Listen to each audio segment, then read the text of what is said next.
Good morning, children. Today we are going to see about the topic is economics. The first lesson, production. What is meant by production? In this topic, we learned about something in the productions.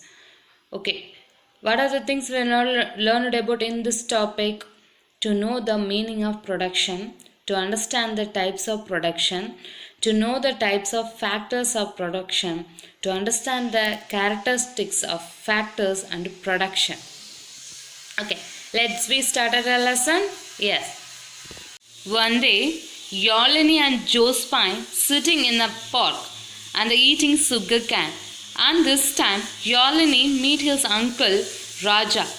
He asked him, "Dear children, do you know what are the products produced from the sugar cane?"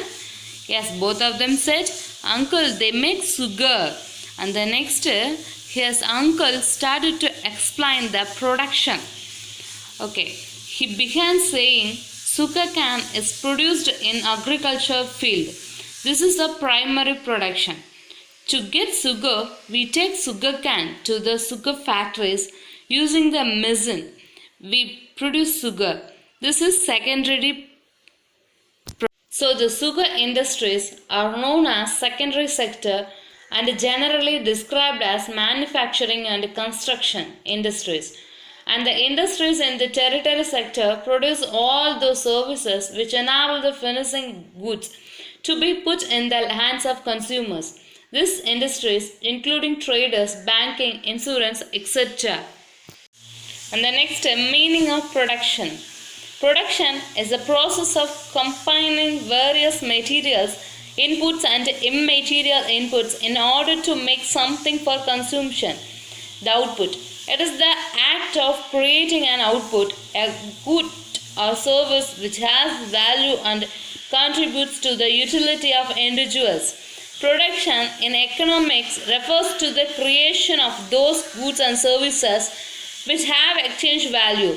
It means the creation of utilities. Utility means what satisfying power of your product, utilize or the nature of form utility, time utility and place utility.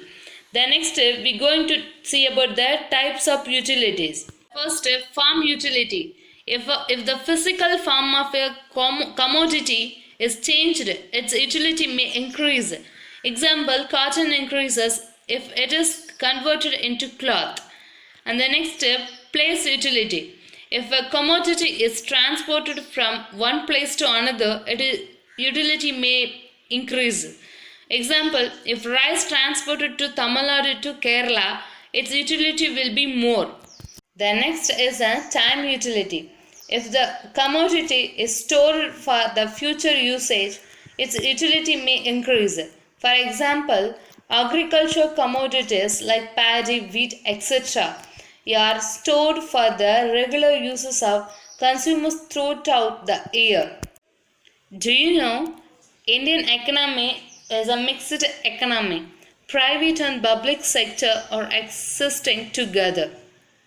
And the next we're going to see about the type of production. They divided into the three types of production: the primary production, secondary production and the tertiary or service production. Okay children, let's recall what are the things we learned about in this topic. We know the meaning of production, and the next we know the meaning of types of utility: the form utility, place utility and the time utility. The next we're going to see about the next class. Okay, thank you children.